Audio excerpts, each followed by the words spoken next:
Hello, ladies and gentlemen, and welcome to the Discriminating Gamer. You know, I was recently diagnosed with a disease that makes me deny the existence of certain bands from the 1980s. There is no cure.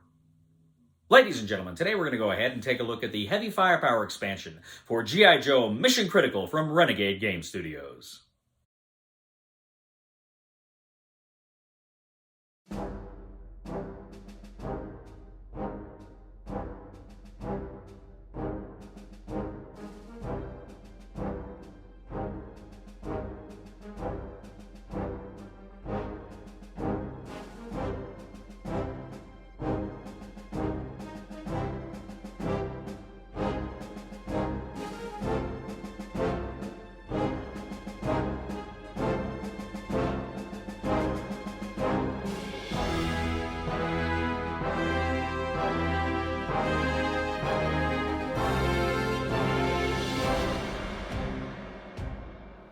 We'll get back to the review in just a moment. I want to take a minute to ask you to check out my other channel, that is Cody Carlson, PhD, where we talk about history, books on history, military history. I even post some of my lectures for my classes on there. Please check that out. Please subscribe to that channel. And now, back to the review. The G.I. Joe Mission Critical Heavy Firepower expansion from Renegade Game Studios brings new characters, new villains, and heroes to your game of G.I. Joe Mission Critical.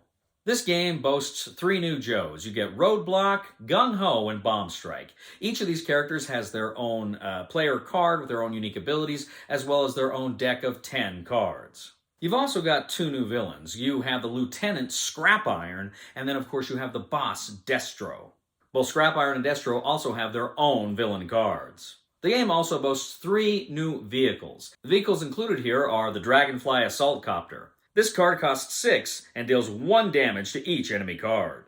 You've got the Shark, the Submersible Reconnaissance. The Shark has a cost of 3 with a passive ability. Until the end of this battle, each time a hero suffers damage, they may choose 1 card in their hand and place it on the top of their deck. And finally, there's the Falcon Glider. The Falcon Glider costs 2. Use this card when a hero performs an attack to ignore the guard keyword while choosing a target. So this expansion really doesn't add new rules so much as it just brings new stuff to your game. It brings new vehicles, it brings new characters, heroes and villains, and it does it very well. I remember I myself as a young boy had that glider, the Falcon Glider, and it was like styrofoam, and I remember like the first or second time I threw it, it came down and it crashed and it just broke. And I thought, well, I'll just put some tape on it, and of course it just hung down. And then I think it was my brother or something said, get a popsicle stick, and sure enough, that worked. But that was a fun, the glider was a kind of fun thing, but it was not very well made.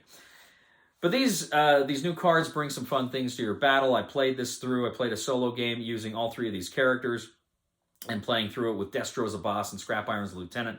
And it's tremendous fun. I love everything this expansion brings. Again, it doesn't bring new rules. It's just more stuff for your game. And I hope we see more and more and more stuff for this game in the years to come. So if you like G.I. Joe Mission Critical, I think you're going to want to go ahead and buy this expansion. Well, ladies and gentlemen, thank you once again for joining us today on The Discriminating Gamer. As always, we ask you to please leave a comment for us on YouTube, on Board Game Geek, on our Facebook page, or on thediscriminatinggamer.com. We'd also ask you to please like us on Facebook, subscribe to us on YouTube, and follow us on Twitter. I'd also ask you, ladies and gentlemen, to please check out my other channel, that is Cody Carlson, PhD, where we talk about military history and books on history, and I recently started uploading some of my lectures for my classes there. Please check that out. Please subscribe to that channel, and also please give a thumb to this video on Board Game Geek. That helps us out a lot as well.